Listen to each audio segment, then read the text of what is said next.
Hello, my name is Chantal Ringuet. I am a writer in residence in Reykjavik, UNESCO City of Literature.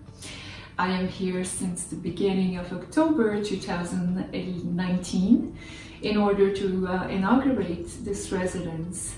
And I was born in Québec City, which is which is part of the international network of UNESCO Cities of Literature.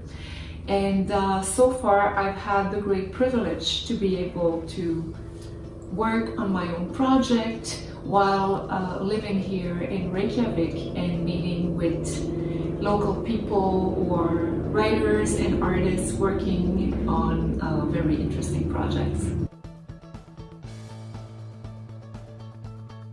So my project is, it's a book project, and it's entitled Treelessness. It's about trees, love, loneliness. So the word treelessness captures it all those different meanings and their symbolic associations. The main purpose of this project is to give a voice to the voiceless, that is, usually people who are experiencing conflicts, wars, genocide, or different kinds of different situations of violence. By the past, my first book of poetry has been focusing on the narrative voices of Holocaust survivors, and the second, which was a book of poetry and prose, was inspired by the images of British photojournalist Donald McCollum, who has covered all the important conflicts in the world in the second part of the 20th century. So voiceless people are usually those that we call the victims. Usually they can be seen as minorities or ordinary people. And nowadays, at the beginning of the 21st century, with all the issues that we are facing pertaining to the environment, global warming, climate change. So this definition can be extended to trees, lakes, forests, and glaciers.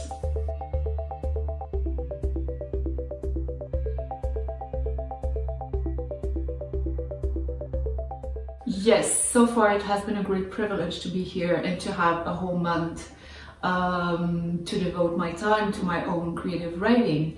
But also Reykjavik is a wonderful place to be when you are a writer or an artist. I think it's one of the most interesting cities in the world that I know of, which is very inspiring for one's creation, because there's a vibrant community of writers and artists here.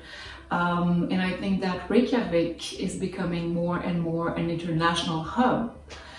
Also, because there are it attracts more and more people from outside, foreign writers and artists from Europe, from North America and elsewhere are coming to live here, or they're coming for short stays, and some of them are staying here. And so it brings diversity to the Icelandic society, with the writers who were born here, writers and artists, and the other ones, the foreigners who are arriving. And I have been living in Gröndal's house, in the writer's studio, where many things happened. Many things came up like sources of inspiration. I started dreaming about trees, I started hearing stories about trees. And so first I came to Reykjavik looking for trees, and then the trees came up to me at a certain point, and people started telling me stories about their trees and so on. So I call the Gröndal's house the little house of wonders because I have the experience of other residences by the past, but this one is very particular, and I think there are lots of good creative energies around.